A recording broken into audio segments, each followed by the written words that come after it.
ഇന്നലെ സജി ചെറിയാൻ തന്നെ വ്യക്തമാക്കിയല്ലോ. പിന്നെ ഒന്ന് സാധാരണഗതിയിൽ അദ്ദേഹത്തെ കൂടി കേൾക്കേണ്ടതാണ്. സുപ്രീം കോടതിയുടെ തന്നെ കുറേ വിധികളുണ്ട്.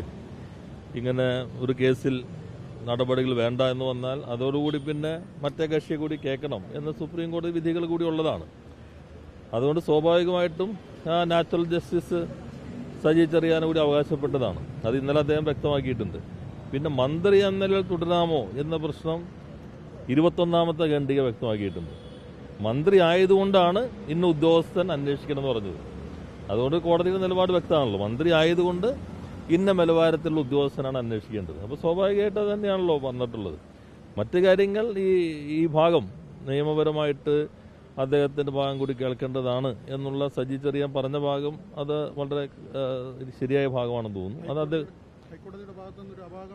അല്ല, വിധി വരുമ്പോൾ വിധിയെ സംബന്ധിച്ച് നോക്കുമ്പോൾ സുപ്രീം കോടതി വിധികളിൽ കാണുന്നുണ്ട് ഇത്തരം വിട്ടയച്ച കേസുകളിൽ തന്നെ അല്ലെങ്കിൽ അന്വേഷണ റിപ്പോർട്ടിൽ വന്ന ആ നടപടിയെ തുടർന്ന് അത് പരിശോധിക്കും, ജുഡീഷ്യൽ റിവ്യൂവിന് വിധേയമാക്കുമ്പോൾ നോട്ടീസ് അയക്കുക എന്നുള്ളൂ. ഇപ്പോൾ കേരളത്തിൽ തന്നെ ചില കേസുകളിൽ നിങ്ങൾക്ക് തന്നെ അറിയാം, ചിലപ്പോൾ വിജിലൻസ് കേസിൽ വന്നു, ആ കേസിൽ ചിലപ്പോൾ മന്ത്രിമാർ അല്ലെങ്കിൽ ഒഴിവാക്കി കഴിഞ്ഞ് പിന്നെ ഹൈക്കോടതിയിൽ വരുമ്പോൾ ഹൈക്കോടതി അവർക്ക് കൂടി നോട്ടീസ് അയക്കും. അപ്പോൾ നോട്ടീസ് അയച്ച് നിങ്ങൾ തന്നെ പലരും പല വാർത്തയാക്കിയിട്ടുണ്ട്. അത് സാധാരണ നടപടിക്രമമായിട്ടാണ് വരാറുള്ളത്.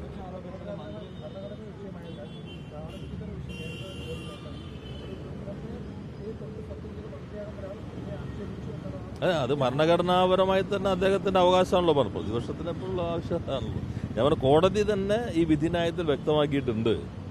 പുനരന്വേഷണം വേണ്ട, CBI അന്വേഷണം വേണ്ട, അത് രണ്ടും കോടതി തള്ളി.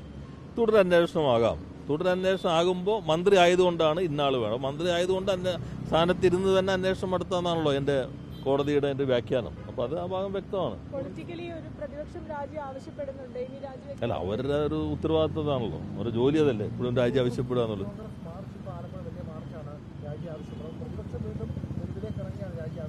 അവരുടെ ഒരു ജോലി അതാണല്ലോ. പക്ഷെ നിയമപരമായിട്ടുള്ള വശമാണ് ഞാൻ സൂചിപ്പിച്ചത്. വളരെ കൃത്യമായി തന്നെ ഹൈക്കോടതി വിധി വ്യക്തമാക്കിയിട്ടുണ്ട്.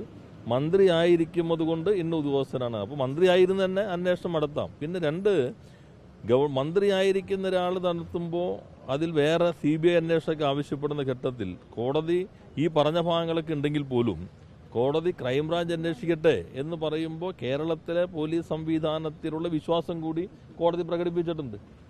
അത് ഈ പറഞ്ഞ പ്രശ്നം സജി ചെറിയാൻ അവകാശപ്പെട്ടതാണ്. അദ്ദേഹത്തിന്റെ കേൾക്കണമെന്നുള്ള അദ്ദേഹത്തിന്റെ ഒരു നാച്ചുറൽ ജസ്റ്റിസിന്റെ ഭാഗമാണ്. പക്ഷേ ഗവൺമെന്റിനെ സംബന്ധിച്ച് നോക്കുമ്പോൾ അന്വേഷണത്തെ സംബന്ധിച്ച് കോടതി പറഞ്ഞിരിക്കുന്നത് മന്ത്രിയായി തുടരുന്നത് കൊണ്ട് മന്ത്രിയാണ്, അതുകൊണ്ട് ഇന്നാളാണ് അന്വേഷിക്കേണ്ടത്. അപ്പോൾ അത് വ്യക്തമാണ്. കേരളത്തിലെ സംവിധാനം തന്നെ അന്വേഷിച്ചാൽ മതി. അത് ഗവൺമെന്റിന്റെ സംവിധാനത്തിലുള്ള ജുഡീഷ്യറിയുടെ വിശ്വാസ്യത കൂടി അതിനകത്ത് പ്രകടമാകുന്നുണ്ട്.